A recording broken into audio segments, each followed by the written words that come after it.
go now to Andrea Mitchell, who's covering the Clinton campaign for us. Andrea, is Richard Holbrooke still waiting in line over there?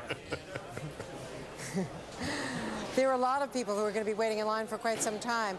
Look, you know, this result tonight is a shock to a lot of people who thought that Hillary Clinton was inevitable. The criticism of them from other Democrats will be that they were too arrogant, that they assumed too much. And that is what they're going to have to address. When they bring new people in, there are reports of Maggie Williams, the former chief of staff of Hillary Clinton, a very trusted, loyal aide.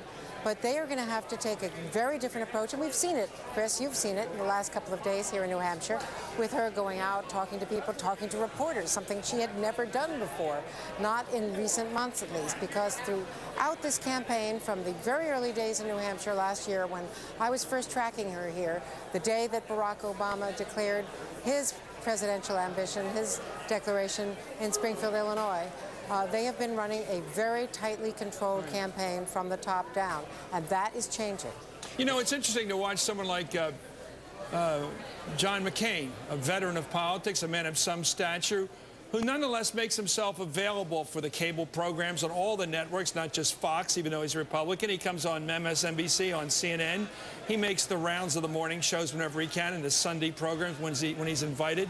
And that campaign seems to have lifted him. In other words, making himself available to interviews, to a general kind of vetting, and also a display of his personality has helped him.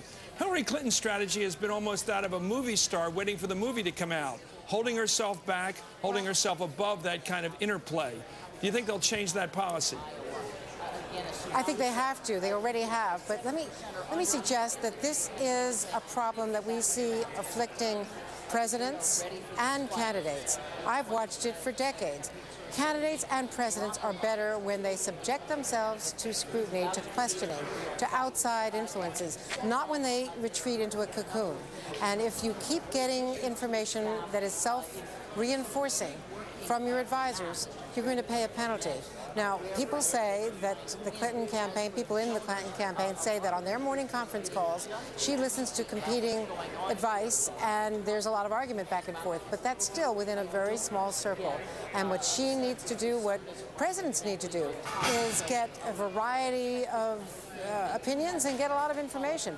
And when they retreat, we've seen it over and over again from Democratic to Republican White Houses and candidates. It doesn't serve the candidate, the principle, very well. Andrea, one last question. Neither Mr. Matthews nor myself is often knocked back on our heels, but we need to have a quick fact check here from an independent source from the interview in the last hour with Dee Myers. To your knowledge, was Hillary Clinton the front runner at some point in this Democratic nominating process, or did we dream it?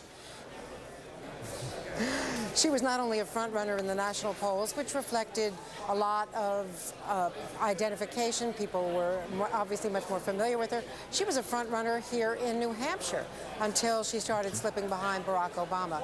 So obviously she was a front runner, and that was ephemeral.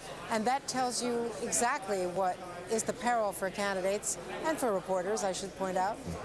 And for us, that was of great use to us, because Chris and I thought the oxygen had been shut off in here for a little while. Andrea Mitchell at Clinton headquarters, great thanks. We'll get back to you shortly, I'm sure.